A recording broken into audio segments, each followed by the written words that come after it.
Muy buenos días, Manuel. Bienvenido a JIC. Es un placer tenerte con nosotros para hablar de comunicación en el terreno laboral. Muchas gracias por la invitación. Lo laboral es importante y comunicarlo adecuadamente también. Bueno, más allá de tu larga experiencia en política, además asesoras a numerosas compañías actualmente como abogado en un reconocido despacho, o sea que tu visión del terreno laboral es muy amplia. Bajo tu experiencia o tu punto de vista, ¿cuáles dirías que son los retos más importantes que tienen ahora las relaciones laborales de las empresas españolas? Sin duda ninguna, yo diría que son tres. Una, flexibilidad. La economía cambia muy rápido, las necesidades, las demandas, y hay que tener flexibilidad. Dos, la adecuada formación de las personas que tienen una edad y que tienen que adaptarse a la economía digital. Y tres, la adaptación general a esa economía digital. O sea, ¿dirías que estas son las asignaturas pendientes o los puntos que tienen que trabajar más las empresas en relaciones laborales? ¿Y los sindicatos?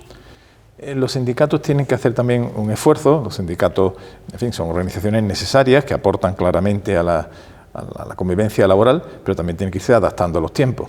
Los nuevos contratos tienen que contemplar esta adaptación flexible a una economía digital y, por tanto, habrá o tendrán que convivir fórmulas muy tradicionales de trabajo de 8 a 3 o de jornadas normales con este tipo de trabajo nuevo digital, donde el horario tiene que ser mucho más flexible y donde se puntúa, valora más los resultados o el trabajo que hagan digital que en sí la hora, la jornada, ¿no? Y ahí tiene que hacer un gran esfuerzo de adaptación a la economía digital.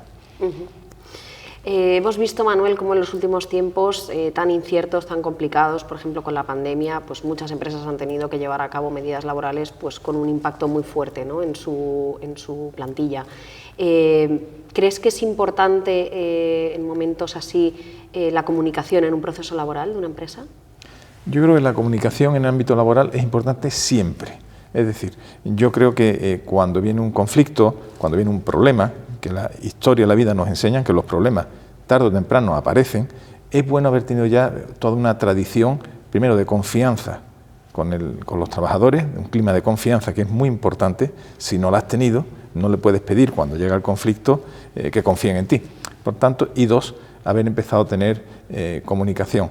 Cuando muchas veces llega el conflicto, se presenta inesperadamente por cualquier circunstancia, si no tienes ese clima de confianza y no has hecho toda una adecuada estrategia de comunicación, a veces se va muy contra el reloj, se llega tarde, ¿no? Por eso no cabe duda que es importante, pero yo te diría, no hay que esperar a que salte el conflicto.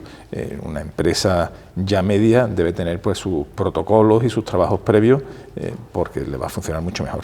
Claro, en línea con esto que comentas, entonces es el empleado, las personas quienes siempre tienen que estar en el centro de la estrategia de comunicación de una compañía, no solo en un proceso laboral, sino a lo largo de toda su actividad, ¿no? Sí, es importantísimo que las personas estén cuando va bien y cuando va mal, porque tú al final, si tienes un clima de confianza, y para tener un clima de confianza tienes que comunicar. La ley laboral exige que determinada información sea compartida con los sindicatos, pues la marcha económica, en fin, pero cuando se genera una buena comunicación interna, con transparencia, se crea ese clima de confianza. Haciendo un poco de retrospectiva, Manuel, en 2012 la reforma laboral suprimió esa necesidad de obtener la autorización de la autoridad laboral para llevar a cabo un ERE, ¿no?, un despido colectivo.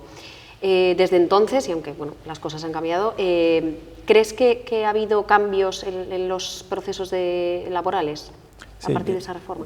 Yo creo que ha habido cambios y a mejor.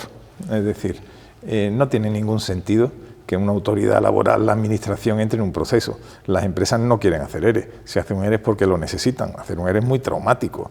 Negociación, dolor, tema de comunicación, imagen, es decir, es muy traumático. Por tanto, una empresa tiende a evitarlo al máximo.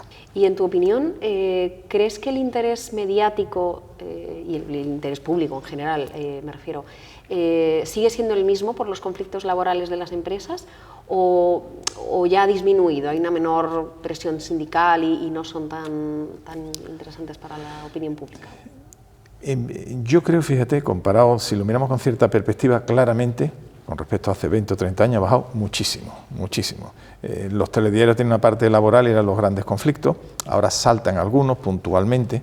Claro, tenemos ya muchas crisis a nuestra espalda, la de 2008, donde ya se normalizó los concursos de acreedores, los ERE, hemos tenido el COVID, ahora tenemos, en fin.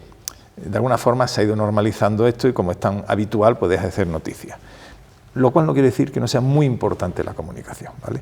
Porque en estos momentos el comunicar correctamente va a hacer que no se generen bulos, que no se generen internamente. La desinformación interna es todavía peor que la interna, porque genera desconfianza y cada uno va por su lado. Y la externa, a pesar de que yo sí creo que ha disminuido la notoriedad de los conflictos laborales, sigue siendo igual de importante, ¿no?